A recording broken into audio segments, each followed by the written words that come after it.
begin with, I will ask Kamma Archana and Panchashil Archana to Bhante. Okasa vandami Bhante, Dwarata ena maya katam, sabba aparadam, kamatu me Bhante. Dutiyampi okasa vandami Bhante, Dwarata ena maya katam, sabba aparadam, kamatu me Bhante.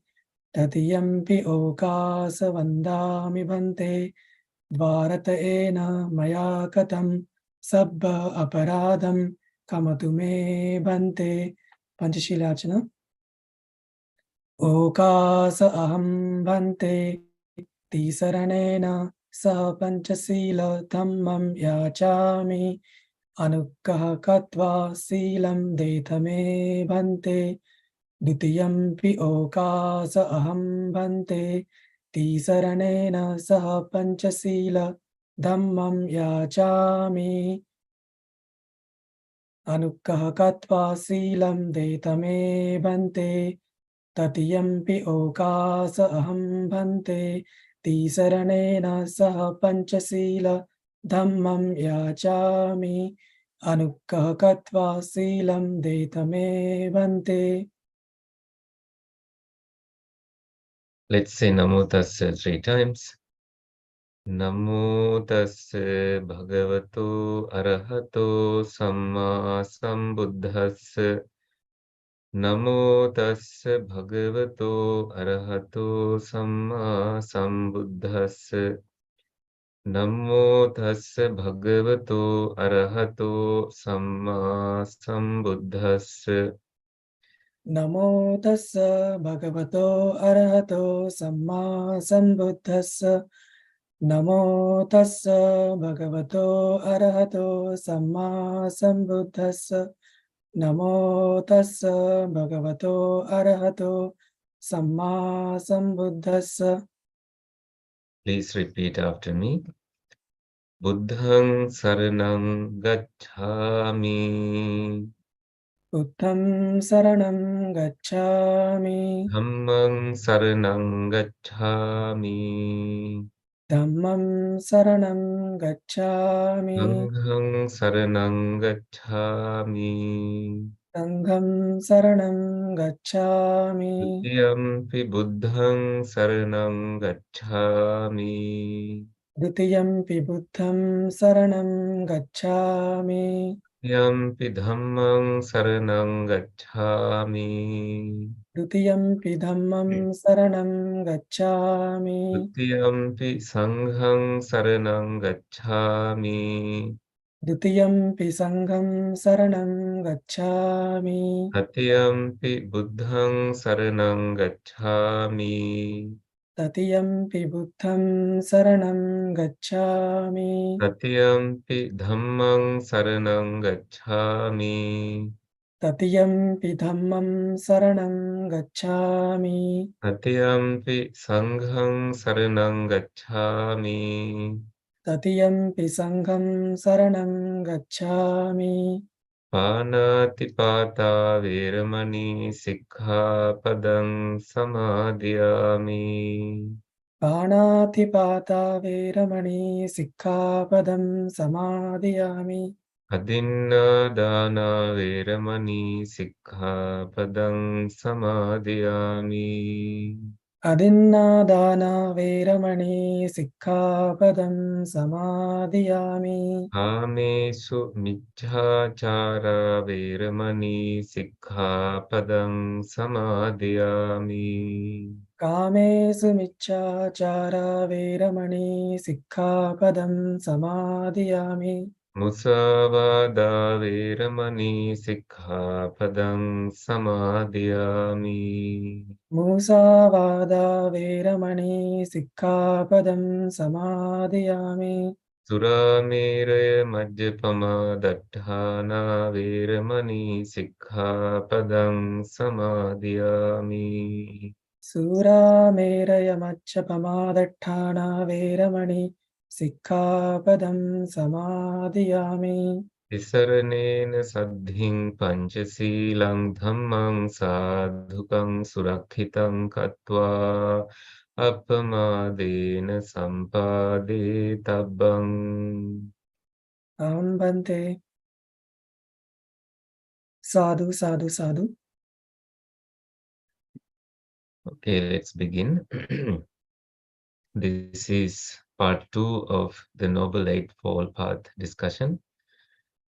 And those who were here last week are aware that we have discussed the Sammaditthi, the right understanding aspect of the Noble Eightfold Path. And we have studied it in various ways and understood that without having this proper understanding, someone is not able to cultivate the second, third, up until the eighth limb of the Noble Eightfold Path. And you may wonder today, like why we split it into two parts and how we can just study the first aspect of the Eightfold Path in one session and all the other in another session. The first aspect alone requires so much wisdom and understanding. And by doing the teachings on the first aspect and looking at the questions that were asked, I realized that the Pali quotes that I may have used during the talk are in Pali, and some of you may not be familiar with Pali language, so it's easy that your mind will not process them as fast. And in any case, the summary of what I have taught in that first teaching is that the first aspect of the Noble Eightfold Path is very, very important as it is about having an understanding about dukkha and what dukkha actually is, and arising of dukkha, the cessation of dukkha, and the path leading to the cessation of dukkha. So dukkha, dukkha samudaya, dukkha nirodha, and the path, the magga. So dukkha in general is the transient nature that is bound with impermanence, something that you cannot claim as yours. You cannot hold onto as yours. Anything that brings you unsatisfactoriness, whether it is getting sick, old age, being born, aging, expecting something and it does not happen according to your wish, I wanted it this way, and you complain, and right there you see dukkha. Most people suffer the moment when things don't go the way they intended. Husband telling wife, I told you to do it this way, and you have, not turned off the switch, light bulb. That is right there is a moment of suffering that your ego to discipline someone. See, I told you, and it's because of not following my advice, not taking it my way, that you caused this trouble. But the person who's telling that is suffering because their ego, their order, their instructions are not followed. And immediately there is attachment to that instruction that was given. But someone who is talking less and less and ultimately silent, who's not telling anything when someone has done such mistakes, is completely at peace. And oftentimes the society, friends say, oh, you see, I forgot to do this, but My boss didn't say anything. Right there, they observed that silence as a response, a kind response. But you can be silent and you can also be aggressive in that silence. But it's not that kind of silence. Anything can go in any way and you have equanimity. So right understanding right there brings you freedom from a little bit of dukkha. In other words, uh, suppose there is any examination that you have to take and that you have taken 99 marks and now you worry about the last 100th mark that was not given to you. Your mind begins to zoom in on that. It's very similar to building a brick wall on your own, and then you see one brick that is not properly aligned, and you start focusing on that. There is suffering there. So suffering is birth is suffering, aging is suffering, death is suffering, um, and getting sick is suffering. In brief, having to live with people that you don't like is suffering, and having to separate from those you love to live with is suffering, and things not going your way is suffering. You wish something and you don't get it, that is suffering. And in brief, 5 aggregates is suffering. And what are the 5 aggregates? Form aggregate, feelings aggregate, perception aggregate, formations aggregates, the aggregate, and consciousness aggregate.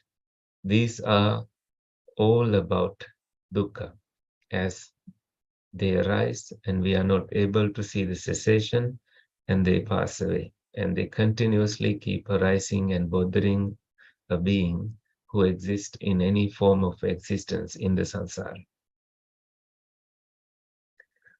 All right, I saw a message coming. Let me see. It came from your organization. If my voice or something is affected, or you are just sending the YouTube link.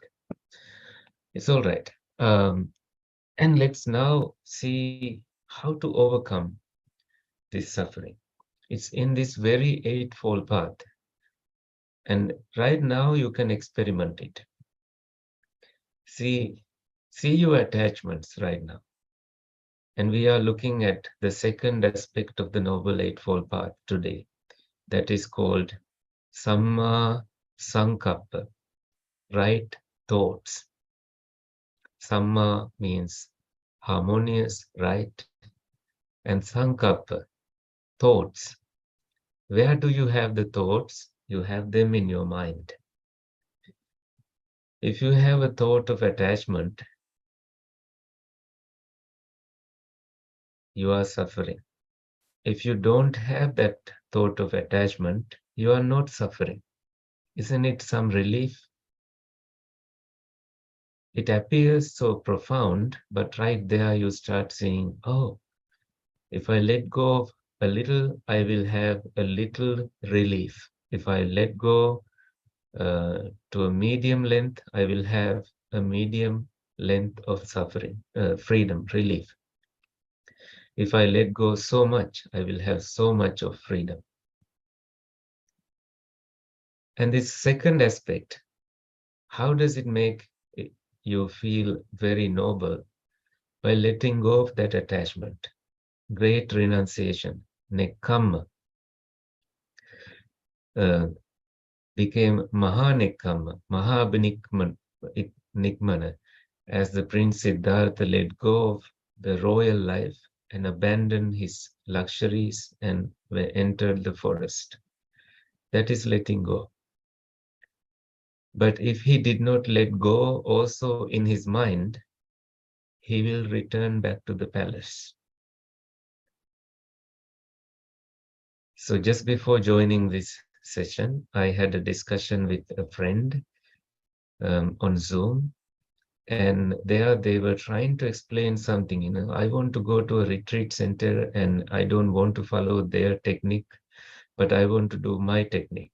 And I was radiating loving kindness to my friend. I saw so much suffering in there. It's a lot of I. If you can live one day without the word I, without thinking of that word, or my, or myself, and instead saying it instead of I think you will start seeing what a transformation you experience in your mind. So in the second aspect of the Noble Eightfold Path, letting go, nekkhamma, is very, very important. And immediately, the moment you let go, you have a relief. That tension in your mind, having to explain this, it disappears. It's like you are on an air balloon going up into the sky, and you realize it cannot go any further. And you now need to empty any of your weight to be able to reach further. So you start dropping your valuables. Anything that you think is heavy, you let go. All that is left is just you and the air balloon. So it starts climbing. But now you realize it will not go any further. Why? Because it's carrying your weight. What do? You let go of the air balloon and the air balloon goes free. You jump off. It's not recommended, but isn't it the case that when you are controlling so much of your own existence in any form, when you haven't let go of that controlling, you are bound to suffer. Now I'll tell you a little story. There were two monks. One monk is the teacher, the other monk is the student. When they were on a journey, they were returning from village to the monastery. It rained and the river flooded, and there was a lady wanting to cross the river. And the senior monk decided to help her, but the junior monk questioned this motive, but didn't say anything because it's inappropriate to question the teacher, he thought. But the senior monk, without having such thoughts, touched the woman and carried her and put her on the other side of the river and silently went on to the monastery. And the junior monk was so upset about this. And he continued his silence, and the senior monk observed this silence and asked, "Is there anything that you want to tell? Is there anything that you want to discuss?" And the junior monk said, "See, you touched a woman. You are not supposed to do that. You carried her onto the other side of the river." And the senior monk very compassionately said, "Well, I did touch her, but I also put her down on the other side of the river. It seems like you are still carrying her in your mind." See, this is a story of letting go. Most things that you haven't let go have never brought you any peace. Letting go, you go to the furthest end of it by letting go of perceptions, sanya, feelings, any feeling that you have, coming at equanimity. There is neither perception nor non-perception, nothing to perceive there. Very subtle state of your mind. And that kind of mind is ready for cessation. But cessation alone does not give you nibbana unless you emerge from it and experience, oh, things are now different. It's like a tadpole coming out of water and for the first time experiencing the land. The world so different. Perspectives are different. Experience ceased, and now you are ready to let go of greed as you start seeing their arising and cessation. Hatred, as you start seeing the arising of hatred and cessation. And delusion, as you start seeing the arising of delusion and cessation of it. So with that, we can explore a little bit more about the second aspect of the Noble Eightfold Path. Nekkhamma Sankappa, the thoughts of letting go, give you freedom from dukkha. Avyapada Sankappa, thoughts of loving kindness, no anger, gives you freedom from dukkha. The Buddha said, if you radiate loving kindness, even for achara sanghata mattam, for a moment of making a snap using your fingers, even for that kind of a moment, it gives you so much of benefits. So always resort into loving kindness, not hatred. Hatred is easy. Getting angry is easy, but what is difficulty is resort into loving kindness. Why? People don't do beneficial things. When you radiate loving kindness, you are the first person to benefit from it. Nobody else. But holding on to anger, listen to your wisdom now. Holding on to anger is like keeping something burning in your hand and wanting somebody else to be burnt. Or it is like drinking poison and wanting somebody else to die. They don't die, you die from anger. So, because of right understanding, you see that there's no use of holding on to any anger. You let go. And you begin immediately seeing the benefit of Dhamma. Sandittika, immediately effective nature of Dhamma. The quality of Dhamma, that you start to feel relief. Oh, I do feel this relief. Why? Instead of hating someone, you started loving kindness. So nekkhamma thoughts of letting go, and then avyapada thoughts of non-anger, and thirdly, avihimsa thoughts of non-harming, no cruelty, immediately bring you freedom from dukkha. Imagine if it can bring you that kind of freedom momentarily. Think about letting go of everything, every attachment, letting go of all anger forever, for the eternity, letting go of cruelty forever. How much peace your mind will experience. How hard it is to find a noble being who has completely let go of greed, hatred, and delusion. These three conceptualizations in the mind. When you start seeing that, isn't it possible that this person's mind becomes so pure for all the times?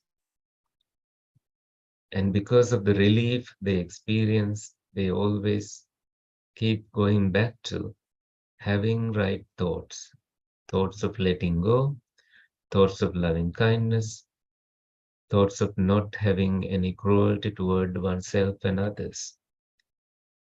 And it leads to the next aspect of the Eightfold Path. They begin speaking the truth. They begin speaking gentle words. They begin speaking timely. They begin, always not being harmful toward others. They don't use mukhasatta, words like weapons that can be destructive to someone else. Instead, they use madhura, sweet words. If they can do that, they have the training to remain silent. See, we have now discovered Samma Ditti, right understanding, Samma Sankappa, right thoughts, and then Samma Vacha, right words, right speech, proper speech. Those who have cultivated proper speech, they are believed, they are trusted by so many in the world. People believe their words. It's like a sweet fragrance coming out of their mouth, that they have shared something valuable to the world through speaking. If not, they have the ability to not say anything. They have the ability to remain silent. And because of right understanding, they came this far, and they now investigate.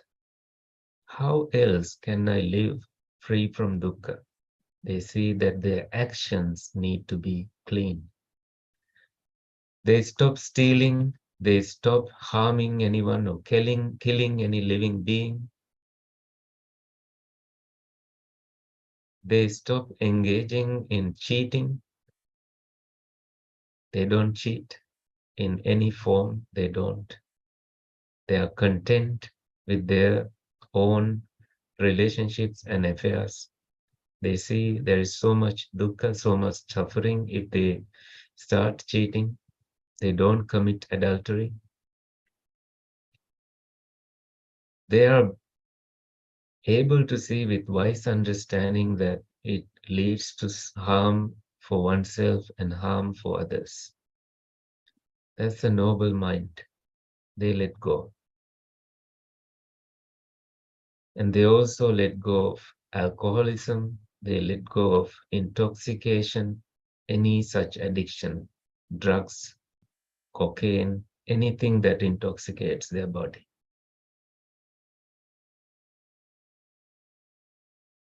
When their actions become so pure, they look at the noble livelihood. In that noble livelihood, Samma Ajiva, very much supported by Samma Kammanta, the previous aspect of the Noble Eightfold Path. Right deeds, right actions lead into a right livelihood, where you don't sell animals, you don't sell harmful weapons, you don't sell meat, you don't sell liquor, you don't sell poison. You do not engage in such things directly or indirectly in your life. Because if you do kill beings out there as a form of living, you see that it creates so tremendous amount of suffering within your own being. With that understanding, you resort to righteous way of living. You ask for suggestions from your friends and you begin, oh, this is not harmful to me. This is not harmful to anyone out there. This is not harmful to any living entity. So you begin living harmoniously.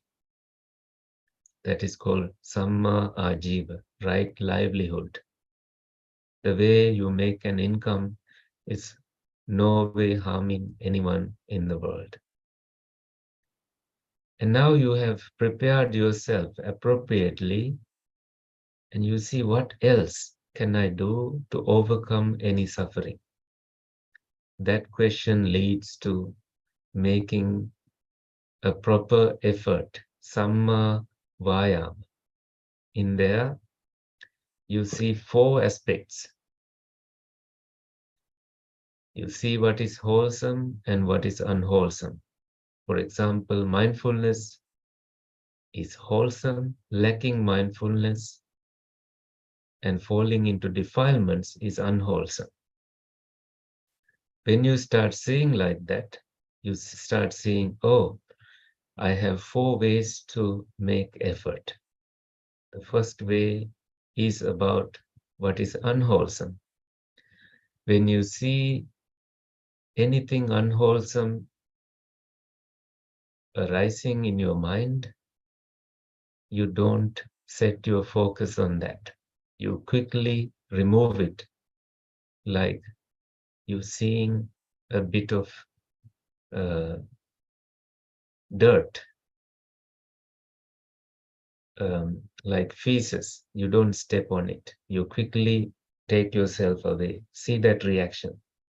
The moment with tremendous effort, any impurity that causes you restlessness, any hindrance, sensual delight, any form of sloth and torpor, anything that hinders the path to freedom from dukkha, you quickly remove it from you. It's like someone trying to put a dead snake as a garland in your neck. You say, no, please don't do that. You see that reaction, you immediately jump off and you do not allow that to happen. And if you see the impurities arisen, it's inevitable that impurities have arisen in your mind, may have arisen in your mind. You do not cultivate them further. You reduce them and then make them zero and keep it that way. So you do not make new defilements, or you do not continue the arisen defilements. And what about the good side, wholesome aspects? When you see that anything wholesome has arisen in you, generosity, mindfulness, investigating your experience, gladness, jhanas, you cultivate them. That is right effort. And when you see mindfulness has already been established in you, you develop them further. That is right effort. Before it is arisen, it has arisen, you make sure that it arises. And when it has been arisen, you cultivate it further. Why? You see, you had the right understanding, right thoughts, right speech, right actions, and now you are at right effort. All right? So you saw samma ditti, right understanding, samma sankappa, right thoughts, right? Samma vacha, right words, samma kammanta, right actions, samma ajiva, right livelihood, and now you are at samma vayama, right effort to let go of unwholesome and cultivate what is wholesome, what is beneficial, what contributes to what is conducive to awakening. You cultivate them. And finally, you have 2 very important aspects. You have arrived at them: samma sati and samma samadhi, right mindfulness and right unification of your mind, collectedness of your mind. See now, Having traveled the path, you came to Samma Sati. And it's suggestive of Miccha Sati, wrong mindfulness. Someone who is anxious, try to be mindful of it, anxiety develops. Someone applies wisdom and let it be, not try to control it, anxiety disappears. And that is right mindfulness. Applying wisdom and seeing how mind's attention moves from one thing to another. Hundreds and billions of times you can say, I'm eating, I'm eating, I'm eating, I'm eating, I'm walking, I'm walking. That's not right understanding. Right? That's not right mindfulness. But seeing what your mind does when you do all these gazillion of activities is very important. Your mind can cultivate greed, hatred, and delusion. And immediately noticing this requires mindfulness. Sampajanakari hoti, sati sampajanya, mindful, clear comprehension. Combined with clear comprehension, catching them immediately brings you nibbanic relief, moments of nibbana, freedom. Now you see why it leads to freedom from dukkha. Noticing how mind's attention moves from one thing to another with wisdom in such a way that it leads you to skillfully directing your mind towards nibbana is mindfulness. I'll say that again. What is mindfulness? Remembering to observe how mind's attention moves from one thing to another in such a way that it is focused on nibbana, freedom from dukkha, is mindfulness. Very skillful directing of your mind. Think about your own experience of having some bodily pain. Mindfulness is directed at it now. Now you have a pain in your knee. And this pain, wisdom tells, applying wisdom with mindfulness tells that, oh, it's a bodily pain. Now you are conscious on it. And you see, when you have consciousness, you are experiencing a body. And suddenly somebody brings ice cream. You forget about the knee pain and you like ice cream. And now the mindfulness goes to how that liking to ice cream came about. That is a mental experience. You became conscious on a visual thing and that mentally you have liked it. When you start seeing Dhamma with that kind of attention to mind's movements, you start seeing whether you are driving, walking, talking, you can pay attention to what mind does and direct it to freedom. And now you see the value of collectedness, unification, samadhi. Dhi is mind and intelligence. Sama is equality, keeping it balanced. Samadhi, very lotus-like mind. Seeing the impurities like in a lotus, around the lotus there are impurities, even on those petals that are coarse. And when the wisdom lights, the sunlight land on the lotus, you look at my hands, it opens little by little. And inside is fragrance and beauty and virtues and qualities. And more layers open. The mind opens like each jhana opens within, one jhana, there is another and another and another. And this is proper samadhi, samma samadhi. First jhana is about letting go of sensual pleasures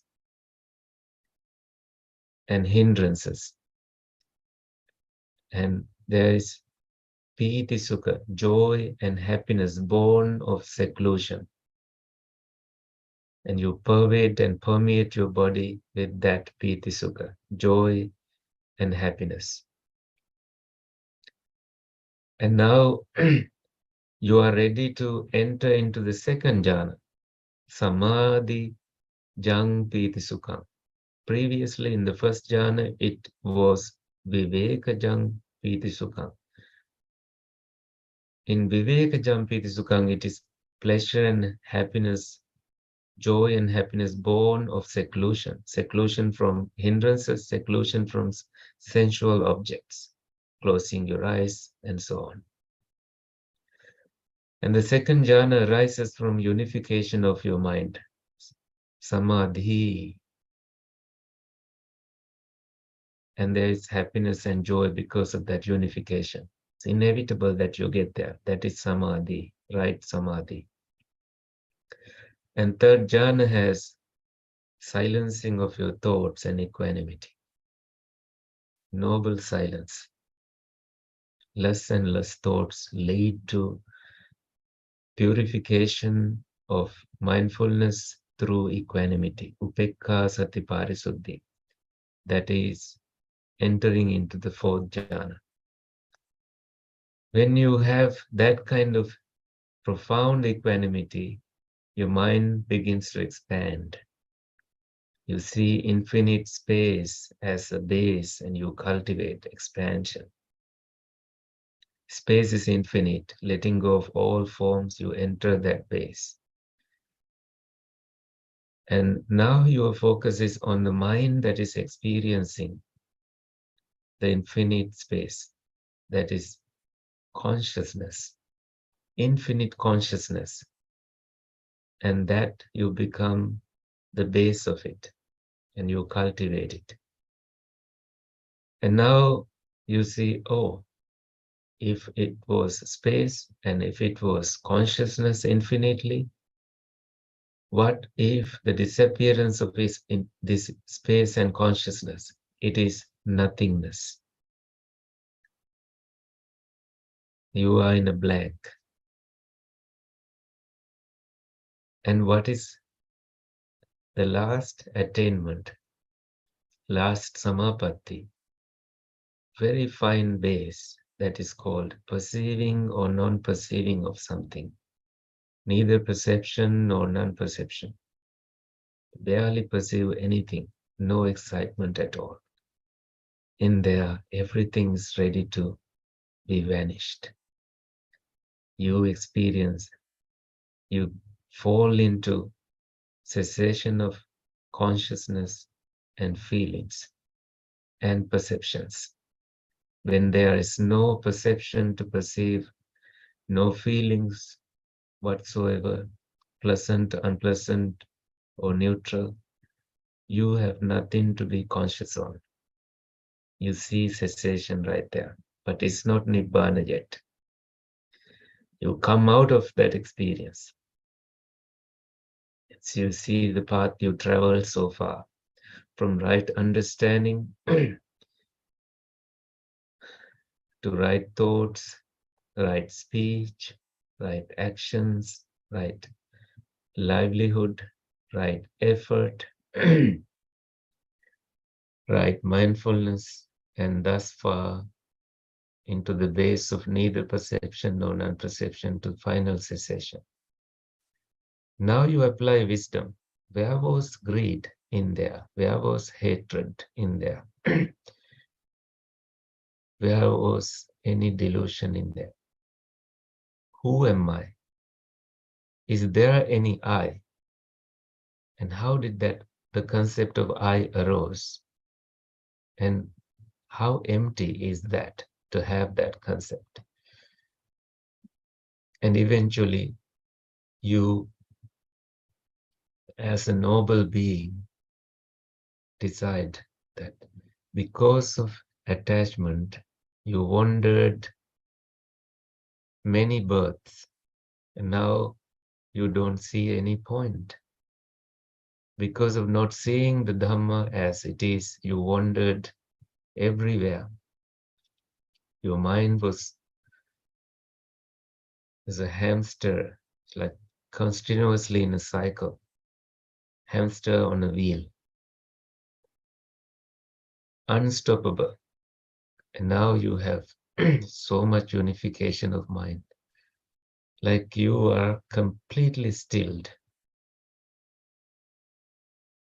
All the beautiful experiences keep nourishing you, watering you, cooling you down, and giving you the ultimate peace of Nibbana. No fire, nothing, no fuel burning, and you are at final wisdom, proper jnana, proper knowledge, and proper vimutti, samma vimutti, completing the path and becoming an arahant.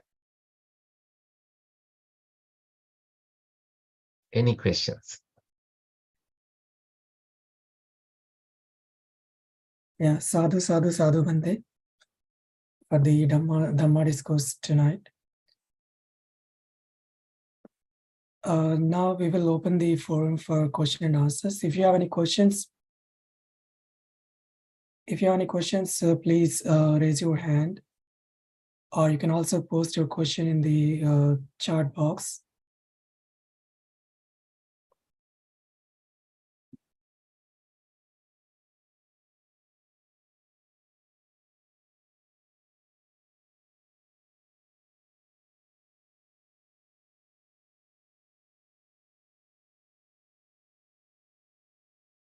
If you have any questions, please raise your hand.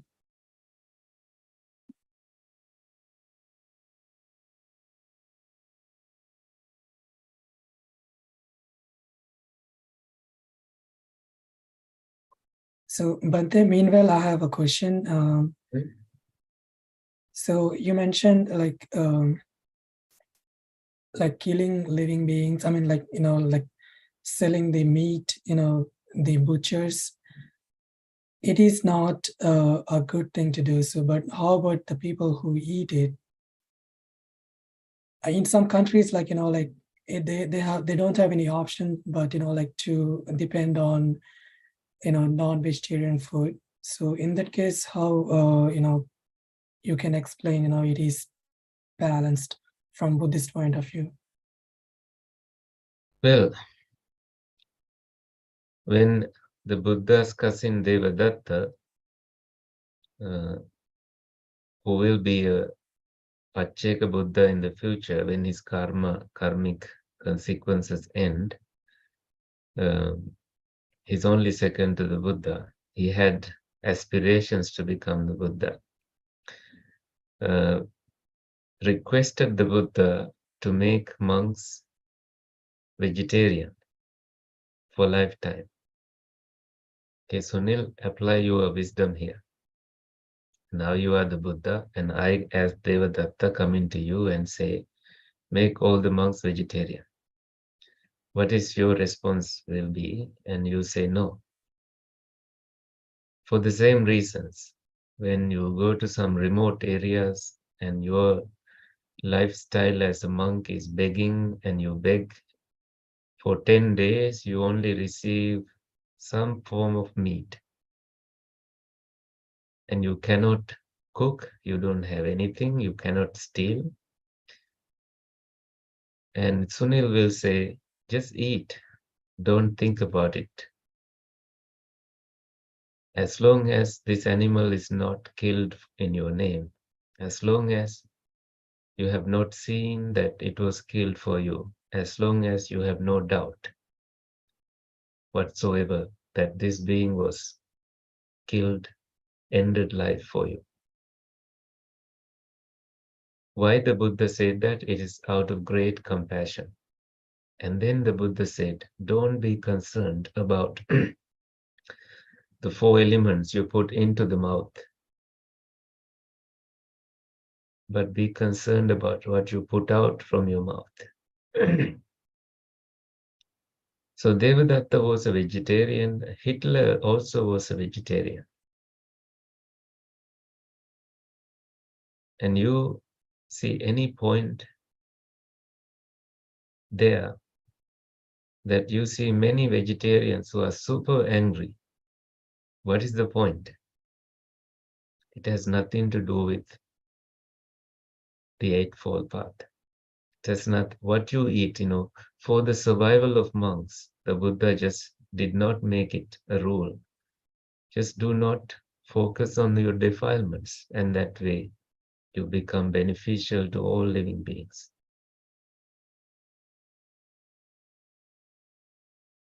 Yeah. Thank you, Bhante. Sadhu, sadhu, sadhu.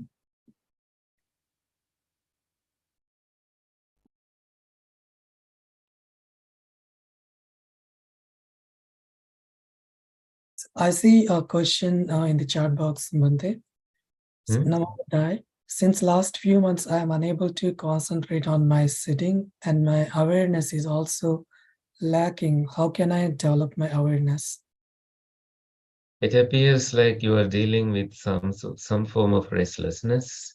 If you can come to seclusion within your own place of living, um, not being too harsh on yourself, and that way not being harsh to others, you do your normal duties, fulfilling them, making sure that you are not missing any, then coming to peace with you, you'll remove so much of restlessness.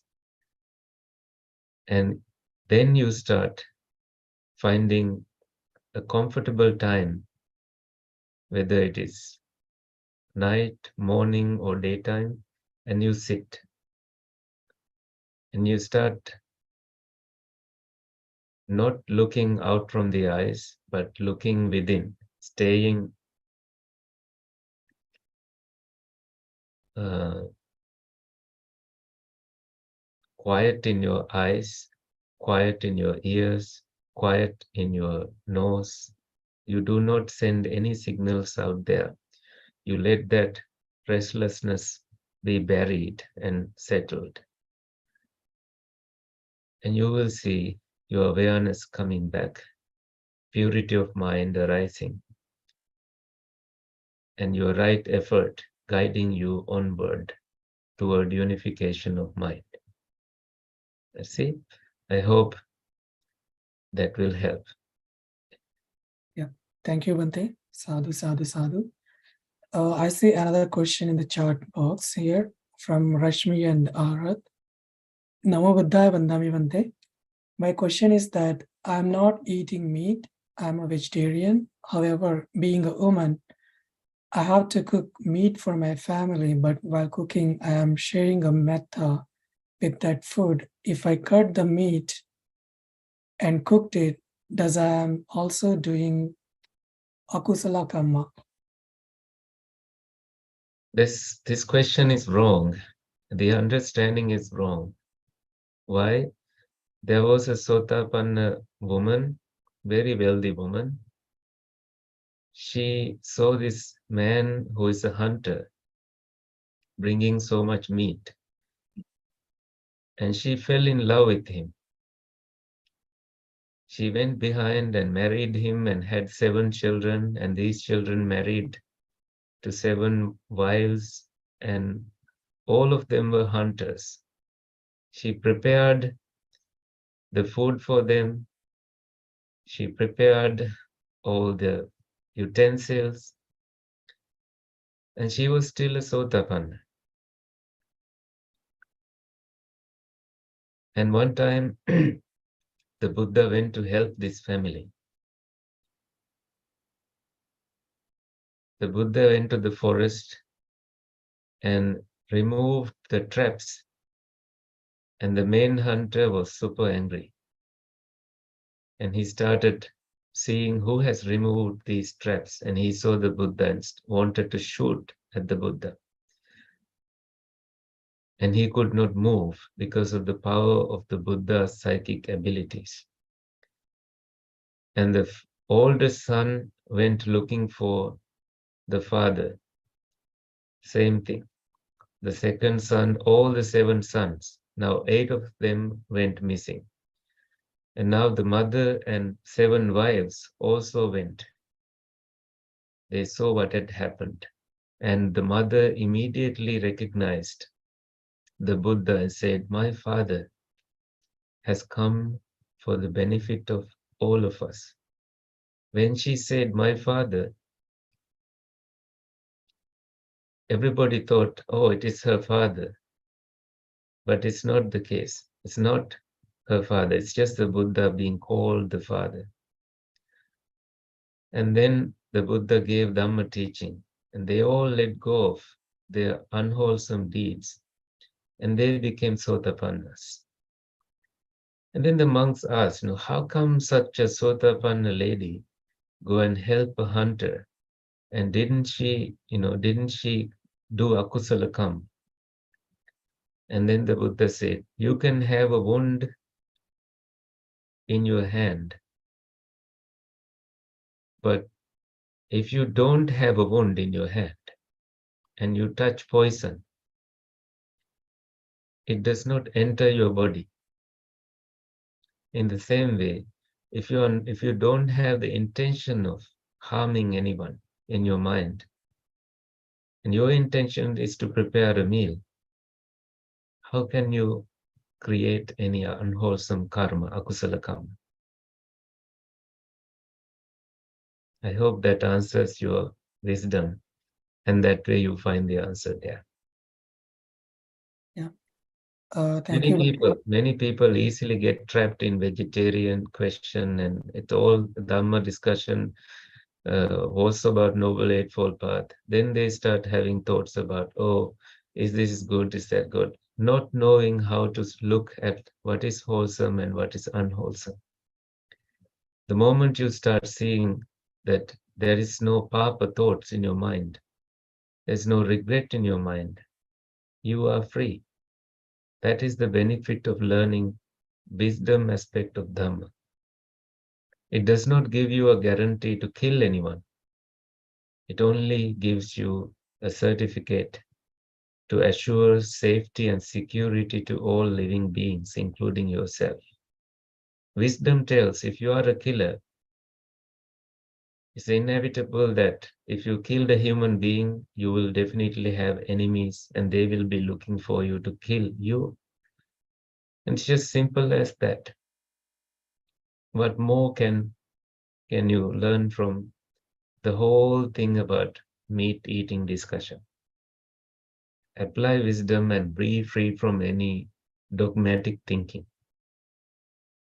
Otherwise, you are forever stuck in some kind of, defense technique using Dhamma, when in reality, Buddha's great compassion was to liberate you from dukkha. So please don't make it a discussion about what to eat, what not to eat. This is about Noble Eightfold Path. Yeah. Thank you, Bhante. I see another question in the chat box from Tumana. Bhante, how to let klesha go if it comes very often and not removed totally? See, you are controlling. You cannot remove it unless you have the right understanding about what is arising and what is passing away. Setupala, causes and effects. Defilements are no different from that. Seeing the escape, the disadvantage of entertaining any defilements gives you the message in wisdom to, oh, I must let go. And right there you start seeing the wise person's luminosity aspect of the mind.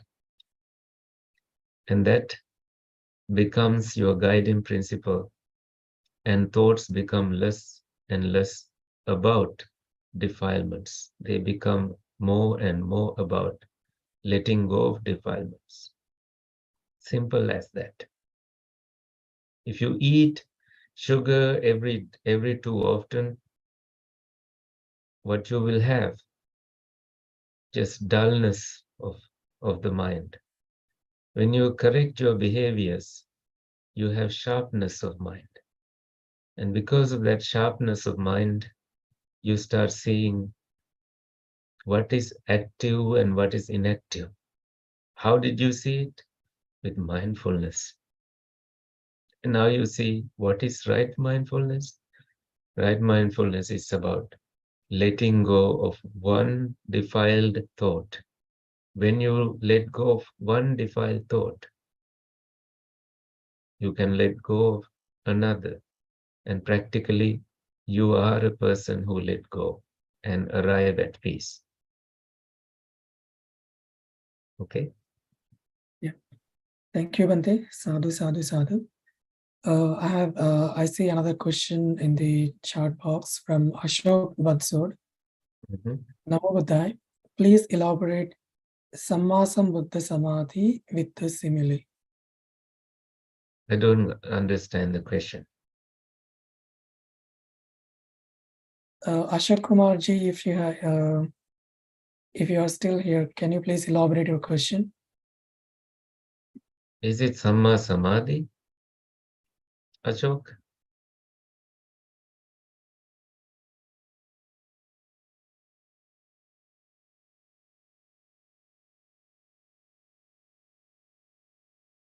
Until Ashok put it together, Dr. Sunanda has a question. Yeah. So, Dr. Sananda, please introduce yourself. Yes. Yeah. Vandami Bhante, Mm. my question is that, like young children, those who have just got admission in the medical college, they are around 17, 18 years of old. And I want to nurture their mind with the teachings of Buddha, but they are not aware of Dhamma. They may be following some other religion, but I feel that Dhamma will be beneficial to them, and I should explain them about the Dhamma and bring them on, allow them to walk on a path of Dhamma, which will help them in their future. So how I should explain them in short? Can you please tell me something? Well, no, someone who is at medical school has potential to potential to be stressed out about deadlines and exams and memorizing these terms. Dhamma tells them that these are about timing and getting trapped in that momentary pressure of having to accomplish something in such a short time and being smart, because these kids really fight to get into the medical school. But knowing that the Buddha did not go to medical schools at the time telling Dhamma, I think you should not take it seriously to start teaching Dhamma every moment. But when you see an opportunity that someone is stressed, then you apply just this teaching. Simply breathe in peace, breathe out, let go. Starting from there, if they like, then you begin explaining further about living dukkha free, whether it is a failure or success. Come at the Noble Eightfold Path and see if they are interested in learning it. If they are, then you begin explaining what I explained. Come into right understanding about everything that arises has this transient nature. With that, they don't have to label themselves as failures. So using their own language, you begin explaining how Dhamma can be beneficial, how peace of mind and being unplugged and tranquility can bring them peace. If they are not interested, don't try to be too talkative about Dhamma and you will not be welcome in their places. So let's be careful, noticing if there is a welcoming gesture, you will teach, you will share. If not, you will wait for the moment. And then when you find the moment, you will say, are you willing to listen to a little bit of something I have understood, something that has helped me through this Dhamma? It's okay that they follow other religions. Please allow them to do whatever that brings them peace. They are informed by families and cultures and traditions. It's not our job to tell them what to do and what not to do. I never tell them anything like that. But I speak to the heart. I tell them, Okay, you see, there is some anxiety. Look at this little story, a little boy going to the dentist. There's anxiety there. He hates mom, he hates the doctor, and then somehow he is taken to the dentist only to find out that the dentist appointment is cancelled. So what happened to all that anxiety? So much time he wasted on worrying. And that's how you teach them to smart kids. Tell them, stop worrying about, there's no point worrying about a future event that has not come to you. Instead, see what is productive. What is productive is to focus on what to be done instead of thinking about something you can do, prepare to a test or whatever that is bothering you. And that gives you peace and harmony. That is Dhamma. Thank you, Bhante. I just want to share a few things. One thing is that I myself is a dentist. So I have experience about the children who are not willing to take a dental treatment. There you go. Another thing about, yeah. Please tell this story to And them. yes, yes. And another thing, I'm a medical teacher. I'm Mhm. teaching the subject dentistry. So, and I have seen that the medical students are really so much of in a stress, and Mhm. that stress remains with them because of the lot of studies and a lot of very big syllabus, a lot of working hours, and all these things. So they definitely become stressed, and if that stress is not released, it remains with them for lifelong, and that affects their families and their patients and everything. So we have decided to take a foundation course for them, and in that, since I am aware of the Dhamma, I have done my master's in Pali language and literature. So Mhm. I have decided to teach them Dhamma in a different way. Like I'm going to teach them power of a smile, Mhm. how the smile is important, and how it will help them in their practice and in Very their good, very uh, good. Very in the good. Sadhu, patient's sadhu, sadhu. yes, to treat their patient. Secondly, I have decided to take a second topic, that is loving kindness. How Mhm. the loving kindness is important for yourself and for the others. When you have a loving kindness towards yourself, that will definitely radiate to others, like their patients and the relatives and everyone. Then third topic I have decided about the self-care, where in self-care, they need to take their own care. When they are mindful about their own care, they will definitely concentrate on their own. They will be mindful about themselves, loving kindness about themselves, and the same thing will radiate to their patients. Then the fourth topic I have decided about the ethics. So I'm going to teach them about the general ethics, ethics of the life and the nature, and the medical ethics. So these are the few topics. In that, I'll be teaching them mindfulness also, and awareness about the day-to-day life. So is that right, Bhante? And I need your blessing to do this foundation course for them. Yeah, well, I see it as just one more thing they have to do. They are still students. You are much more relaxed because you are not sitting for those memory killing exams. I Right. see that you are basically teaching the Eightfold Path in a beneficial way, and self-care aspect is also, very beneficial, as loving kindness is self-care. And there are so many rules about violations that that these students need to be aware of. But if you can make it not an exam, but just not one more thing to do, and somehow show them that do not label yourself for failures that you feel, and bring motivation to their life.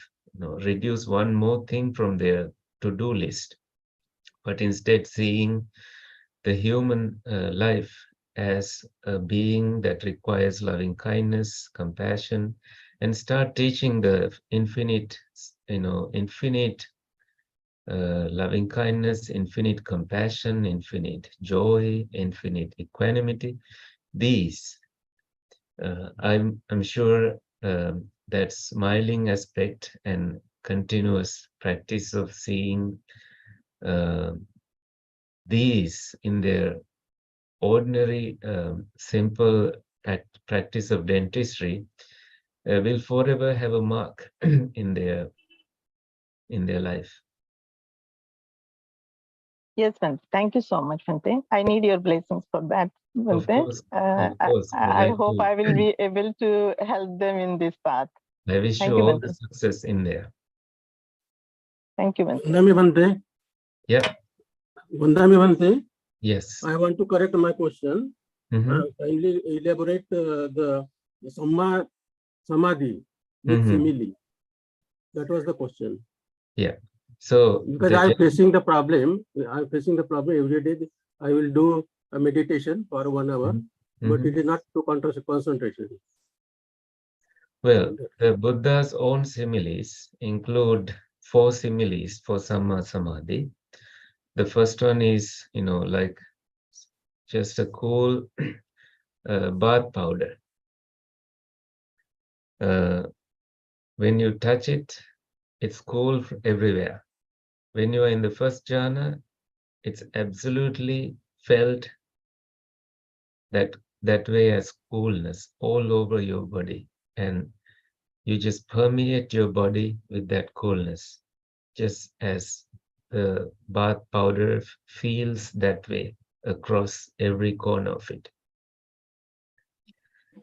And the second jhana is like a lotus, immersed in water, surrounded by much more dense coolness. That coolness increases as it is just water around you. Water has that effect, keeping you in perfect harmony. The third jhana is like water coming to a pond from every direction, but nothing leaks. It's just equanimity pouring from every direction, that you are free floating. And the fourth jhana is like a transparent white cloth, just super brightness, purity all over. So these 4 similes were given by the Buddha for the Samma Samadhi, proper Samadhi. The one I explained is like the lotus example. And if you have seen a lotus, around the lotus, the outer petals are a little dusty because of all the dust around and the exposure to sunlight.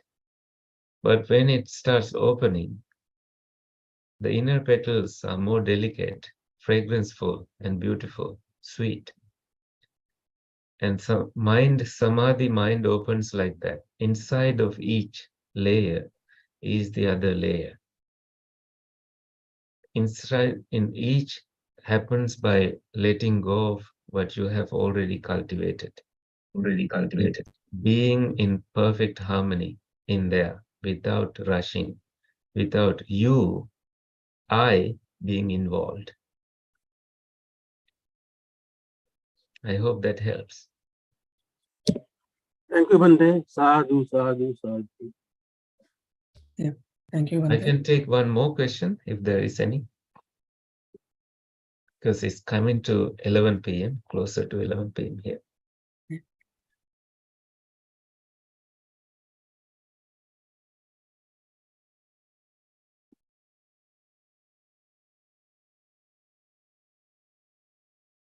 All right.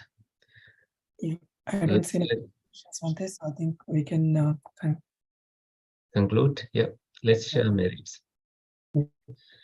May the suffering ones be suffering free, fear struck, fearless be. May the grieving shed all grief. May all beings beings find relief. May all beings share this merit that we have thus acquired for the acquisition of all kinds of happiness. May beings inhabiting space and earth, Devas and Nagas of mighty power, share this merit of ours. May they long protect the Buddha's dispensation. Sadhu, sadhu, sadhu. Yeah. Thank you, Bhante. Sadhu, sadhu, sadhu. I have a few announcements to make. The first announcement is regarding the Dainik Mahaparitta part, the daily Mahaparitta part. So today evening, as per India time, 7 to 8 p.m., there will be Dainik Mahaparitta part on Isigile Sutta and Dhammacakkappavattana Sutta. And the time is 7 to 8 p.m. India time. And the next announcement is at 8:30 p.m. as per India time, there will be a Dhamma session on Ana Sunday online Vihara. And the topic is practicing the Dhamma with a view of, the topic is Revival of Buddhism and Upcoming Challenges by Dayananda Misarkar sir. He is a Pali and Dhamma scholar. And the time is 8:30 p.m. India time. And as per the US, it is 11 a.m. EST. And the last announcement regarding the next week's Dhamma topic, it is practicing the Dhamma with a view to Nibbana by Miss Radhika Abesekhara, Canada. So that's all for tonight. Thank you all for joining today's Dhamma session. So Bhante, do we have your permission to close today's session? Yes. Yeah. Thank you, Bhante. Namo Buddhaya. Sadhu, sadhu, sadhu.